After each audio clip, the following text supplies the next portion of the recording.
Friends, ഇന്ന് നമുക്ക് മലബാർ സ്നാക്കായ പൊരിച്ച പത്തിരി തയ്യാറാക്കാം.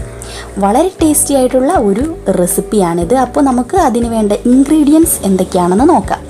ഞാനിവിടെ 1.5 കപ്പ് അരിമാവാണ് എടുത്തിരിക്കുന്നത്. 1.5 കപ്പ് അരിമാവിന് 2 കപ്പോളം വെള്ളമാണ് വേണ്ടത്. അപ്പോൾ നമുക്ക് പിന്നെ വേണ്ടത് 1/2 കപ്പ് തേങ്ങ, പിന്നെ അല്പം ജീരകപ്പൊടിയും ഒരു 2-3 ചുവന്ന ഉള്ളിയും. ഇത് നമുക്കൊന്ന് അരച്ചെടുക്കണം. പിന്നെ വേണ്ടത് 3 അല്ലി വെളുത്തുള്ളി, ഒരു പച്ചമുളക്, ഒരു ചെറിയ പീസ് ഇഞ്ചി. ഇത് നമുക്കൊന്ന് ക്രഷ് ചെയ്യണം. പിന്നെ വേണ്ടത് ഒരു സവാള, ഇത് പൊടിയായി നമുക്ക് അരിഞ്ഞെടുക്കണം. പിന്നെ വേണ്ടത് എള്ള്. അപ്പോൾ നമുക്ക് ഇത് എങ്ങനെയാണ് തയ്യാറാക്കുന്നത് എന്ന് നോക്കാം. അതിനു മുമ്പ് നമുക്ക് സവാള ചെറുതായി ഒന്ന് അരിഞ്ഞെടുക്കാം. പിന്നെ നമ്മുടെ ഇഞ്ചി, വെളുത്തുള്ളി, പച്ചമുളകൊന്ന് ചതച്ചെടുക്കാം. പിന്നെ നമ്മുടെ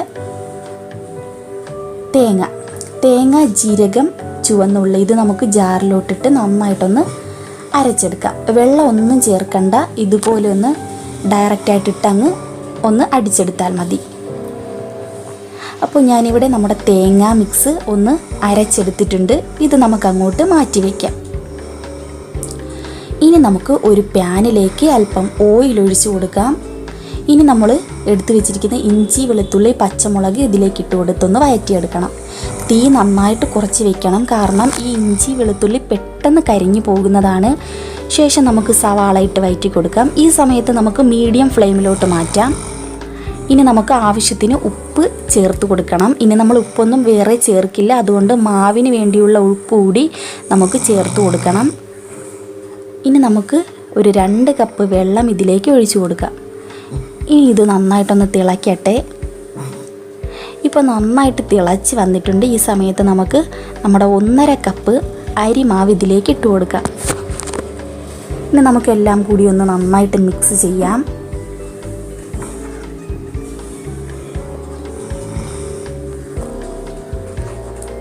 ഇനി നമുക്ക് തീ നന്നായിട്ട് കുറച്ച് വെച്ച് വേണം ഇത് ചെയ്യാൻ. ഇനി നമുക്കിത് ഈ ചൂടോടുകൂടി തന്നെ ഇത് കുഴച്ചെടുക്കണം. ചൂടാറുന്ന വരെ വെയിറ്റ് ചെയ്താൽ ഇത് സോഫ്റ്റായി കിട്ടില്ല.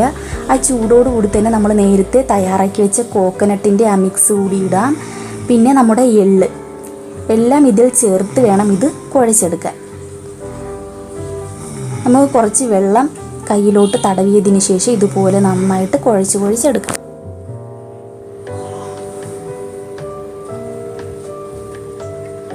നമ്മൾ ചപ്പാത്തിക്കൊക്കെ മാവ് കുഴയ്ക്കുന്ന അതേ സെയിം മെത്തേഡ് തന്നെയാണ്, പ്രത്യേകതയൊന്നുമില്ല.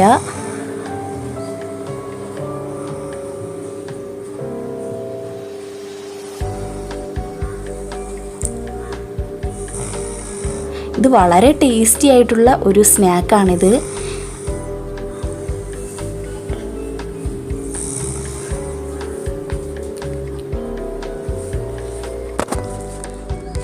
കണ്ടോ, ഇതുപോലെ ചെയ്തെടുക്കണം. ഇനി നമുക്ക് കുറച്ച് മാവ് ഇതുപോലെ ഇട്ട് ഒന്ന് പരത്തി കൊടുക്കാം. ശേഷം നമുക്ക് നമ്മുടെ തയ്യാറാക്കി വെച്ചിരിക്കുന്ന മാവ് ഇതിൻ്റെ മുകളിൽ വെച്ച് ഇനി പരത്തിയെടുക്കണം. നമുക്ക് ഒരുപാട് കട്ടി കുറയ്ക്കരുത്, ഇത് കട്ടിയോടുകൂടി തന്നെയാണ് നമുക്കിത് പരത്തിയെടുക്കേണ്ടത്.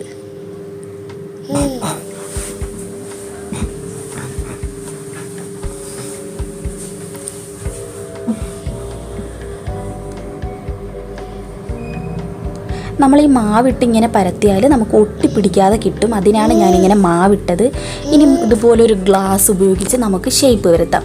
ഇഷ്ടമുള്ള നമുക്ക് എന്ത് വേണമെങ്കിലും ഇട്ട് ഇതുപോലെ ഷേപ്പ് വരുത്താവുന്നതാണ്. ഞാനിവിടെ ഈ ഗ്ലാസ് ഉപയോഗിച്ച് റൗണ്ട് ഷേപ്പാണ് ഇപ്പോൾ തയ്യാറാക്കിയെടുത്തത്. ഇനി ഞാൻ വേറെ ഒരു ഷേപ്പർ കൂടി ഉപയോഗിച്ച് ഇതുപോലെ കട്ട് ചെയ്തെടുക്കുകയാണ്. നമുക്ക് ഇഷ്ടമുള്ള ഏത് ഷേപ്പ് വേണമെങ്കിലും ഉപയോഗിക്കാം.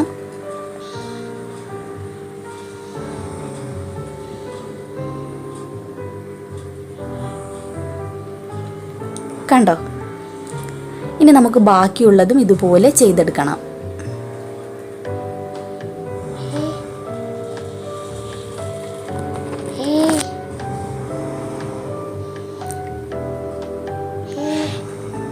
ഇനി നമുക്ക് ചെയ്യേണ്ടത് ഇത് ഇപ്പോൾ തന്നെ ഫ്രൈ ചെയ്തെടുക്കണം.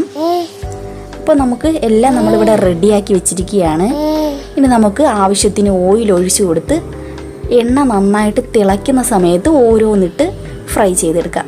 ഇതിപ്പോൾ എൻ്റെ ചെറിയ ചട്ടി ആയതുകൊണ്ടാണ് ഞാൻ ഓരോന്നിട്ട് ഫ്രൈ ചെയ്യുന്നത്. നമ്മൾ ചെറിയ ചട്ടി ഉപയോഗിക്കുകയാണെങ്കിൽ കുറച്ച് ഓയിൽ എടുത്താൽ മതിയാകും. ഇതുപോലെ മുങ്ങിക്കിടന്ന് വേവിച്ചെടുക്കാനും പറ്റും.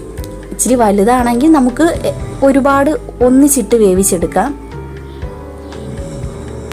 ഓയിൽ തോനെ ഒഴിക്കേണ്ടി വരും, അതുകൊണ്ടാണ് ഞാൻ ഇങ്ങനെ ചെയ്യുന്നത്.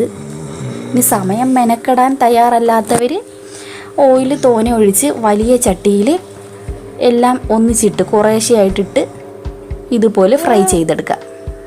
ഒരു ഗോൾഡൻ നിറമാകുന്നത് വരെയാണ് ഇത് ഫ്രൈ ചെയ്യേണ്ടത്. ഇതുപോലെ തിരിച്ചും മറിച്ചും ഒക്കെ ഇട്ട് ഫ്രൈ ചെയ്തെടുക്കുക.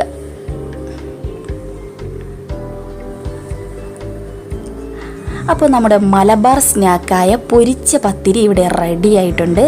ഞാനിവിടെ വെള്ള ചമ്മന്തിയാണ് ഇതിനായിട്ട് ഉപയോഗിക്കുന്നത്. നമുക്കിതുപോലെയും കഴിക്കാം, വെള്ള ചമ്മന്തി ഉപയോഗിച്ചും കഴിക്കാം. വളരെ ടേസ്റ്റി ആയിട്ടുള്ളൊരു മലബാർ സ്നാക്കാണിത്.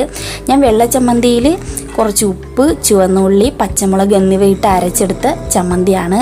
നല്ല ടേസ്റ്റി ആയിട്ടുള്ളൊരു സ്നാക്കാണ്. എല്ലാവരും ട്രൈ ചെയ്ത് നോക്കുക. ഇഷ്ടമായെങ്കിൽ ലൈക്ക് ചെയ്യാനും